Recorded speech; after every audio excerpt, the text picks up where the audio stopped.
안녕하세요. 대단히 반갑습니다. 글 읽는 자한양TV 이종수입니다. 이번 시간은 1354번째 시간으로 슬픔의 냄새라는 글을 읽어드리겠습니다. 슬픔의 냄새 이충걸. 복사를 하려다 통증을 느꼈다. 페이프컷이었다. 나는 상처를 더 자세히 보기 위해 손가락을 위로 들어 올렸다. 실 같은 핏자국이 비쳤다. 하지만 이렇게 가만히 있으면 파열된 혈관은 수선하는 메커니즘이 금방 가동되겠지. 그러니 필요한 건 시간이다. 모든 치유 과정은 그렇게 면역 체계를 가지고 같은 용의자의 재공격을 막아주는데 왜 상처가 아물었던 자리엔 언제나 옛 상처를 대신해서 새로운 상처가 돋는 걸까? 퇴근을 하고 거주자 우선 주차구역에 들어가는데 갑자기 달리기를 마쳤을 때처럼 체온이 올라갔다. 나는 이름을 알 수 없는 나무의 하얀 껍질을 밟고 멈춰섰다. 겨울이 지나가고 있었다. 휩쓸린 기억은 남아있지만 어쨌든 순환 속에서도 맞이하고 또 떠나버린 겨울 속에서 나는 나이를 먹었다. 날 위해 아무것도 하지 못하고 하지만 주춧돌 위에 세워진 조각상처럼 거룩한 위인이 되고 싶지도 누군가 날 위해 서사시를 써주거나 광장에 내 이름을 붙여주길 바라지도 않는다. 그래서 다른 규범에 맞추기 위해 내 삶의 일부를 포기한 적은 없다. 고리타분한 루트 교1 집안 사람처럼 살지도 않았다. 그러나 지금 내 얼굴은 그 교통사고가 있기 전으로 회복되지 못했다.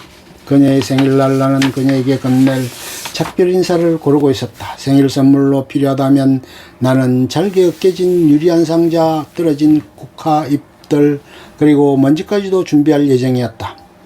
크레디트 카드로 현금 서비스를 받는데 난 자꾸만 비밀번호를 잘못 누르고 있었다. 그녀는 잇몸을 드러내며 기미까지 활짝 웃고 있었다. 그녀의 살찐 손을 잡자 여름 오후의 시든 냄새가 밀려왔다. 난 하필 그녀가 선물했던 입생 로랑 오피엄을 뿌린 채였다. 내 손목과 깃바퀴에는 뭔가 유황계급이 살롱 안에서 빈둥거리던 시절을 상기시키는 냄새가 났다. 타이밍이 나빴다. 남자와 헤어진 더운 날 몸에 여전히 남아있는 남자의 뭉개진 향수 냄새를 묻히고 돌아가는 지하철 안은 얼마나 구역질 날까. 내가 원했던 건 내 어깨를 누르는 무게를 들어 올려준 다음 숨쉴 만한 작은 공간을 마련해주는 향수였는데 결국 그녀는 그 향수를 멕시코 남자의 매춘부에게서 나는 냄새로 기억하게 될 거였다. 그녀는 구두를 사달라고 했다. 우리는 하나비어난 명동의 구두숍으로 갔다. 여자의 구두를 골라주면서 이별의 말도 함께 고르는 나는 무슨 생각을 하며 사는 사람일까? 그녀는 평범하기 짝이 없는 갈색 펌퍼스 2를 골랐다. 그녀의 감식력에 실망하지 않기 위해 애쓰며 나는 카드를 꺼냈다. 70년대식 다방 앤펜 위에 녹건 같은 덮개를 감은 선풍기 2대가 돌아가고 있었다. 플라스틱 화초들이 수족관을 휘감고 있었다. 나는 그녀 옆에 놓인 게 가을꽃처럼 반짝이는 오렌지색 에르메스 3 쇼핑백이 아니었어 미안했다. 오랫동안 바라던 캐리백 4를 갖는 것과 이별의 쓴맛을 비교할 순 없다. 그러나 새로운 매니큐어를 바르는 것이 취미인 손가락으로 불룩한 내셔널 브랜드의 쇼핑백 표면을 바라보는 그녀의 깃볼은 익은 토마토처럼 상기되어 있었다. 그녀에게 어떤 선언을 하는 게 폴트가이스트 5에게 접근하는 것처럼 힘든 일이 돼가고 있었다. 하지만 너무 더웠다. 사냥꾼의 헤드라이트에 놀란 작은 짐승 같은 눈이 나를 보았다. 먼저 나갈게. 5분이 지났다. 밖에서 그녀를 기다렸지만 그녀는 따라오지 않았다. 나는 되돌아갔다. 그녀는 누선이 헐거워진 눈으로 여전히 그 자리에 앉아 있었다. 그녀가 천천히 일어서자 한뼘의 끈에 매달린 설탕 알갱이만한 한 스팽글 식스들이 반짝거렸다. 순간 그녀가 사랑해라고 말할 것 같았다. 그러나 나는 온전한 정당함은 그녀에게 양보하고 내가 얻은 배덕자라는 레터리에 만족했다. 우리는 이별의 통계 위에 덧붙여진 남자와 여자였다. 물론 이별 자체는 통계가 아니라 개인의 일이지만 이제 가자고 내가 말했다. 피해자의 권리를 읽어주는 듯 연민 없는 내 어조에 나조차 놀랐다. 트리트먼트가 잘 되지 않은 진한 벌꿀빛깔 머리카락을 늘어뜨리며 그녀는 앞서 걷고 있었다. 재킷을 벗어던 그녀의 뒷팔에 자잘한 돌기가 잔뜩 돋아 있었다. 난 앞으로도 30년이 넘도록 모욕을 받는다 해도 상관없다고 생각했다. 갑자기 그녀가 내 쪽으로 몸을 돌리더니 그녀만 알고 있는 리듬에 따라 내 재킷 주머니에 뭔가를 집어넣었다. 켈빈 클라인 세븐의 이스케이프 포맨이었다. 그녀가 선물한 2개째 향수, 따스한 잔디밭 위에 놓인 과일 바구니, 위험이 없는 모험, 프로방스 지방에서 절기는 피크닉을 떠올리게 하는 향이었다. 이스케이프의 마법은 종종 현실로부터 도망칠 수 있게 한다. 도망친다는 건 그 소량의 값비싼 관념.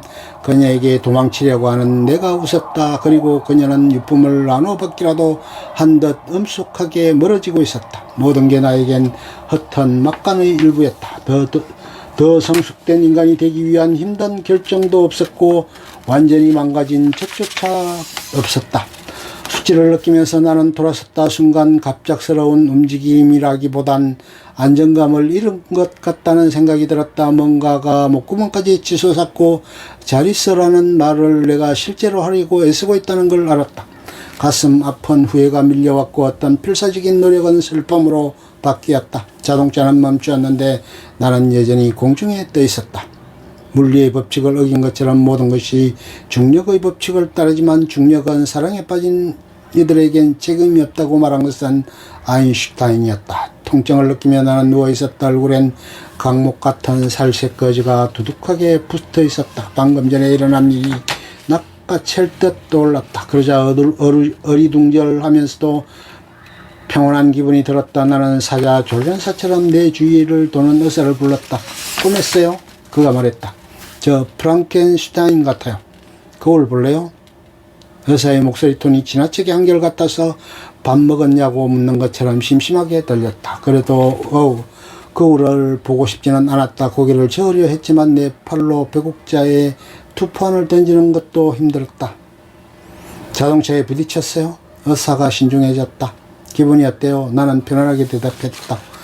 죽고 싶어요. 왼쪽 얼굴에 몇 반을 꿰맸을 뿐이다. 별것 아니었다. 나는 낙관과 현실의 중간을 서성거리며 내 얼굴에 전깃줄처럼 엉켜있는 살색 테이프를 만져보았다. 신경 끝에서 끝으로 충동을 전달해주는 세포의 확장관이 영구히 절단돼 버린 건 아닐까. 하지만 이렇게 찢겨진 얼굴로 살아가야 한다는 게 두렵진 않았다. 친숙한 행위를 마친 것 같기도 하고 노름판에서 진 빚을 갚은 기분이기도 했으니까. 나는 다만 더 이상 꿰맨 얼굴로는 배우가 되지 못하겠지라고 생각했다. 시간이 지났다. 나는 필요할 때만 이스케이프 향수를 뿌리면서 자책이 주는 감미로운 슬픔을 느끼곤 했다. 바닥까지 다 비었을 때 나는 마개를 단단히 닫아 옷장 속에 간직해 두었다. 그녀가 떠날 때 그녀에게서 압류해온 이기적인 냄새가 오랫동안 나에게 가책을 요구하도록. 끝. 좋으면 좋아요, 구독, 알림 설정 눌러주세요. 감사합니다.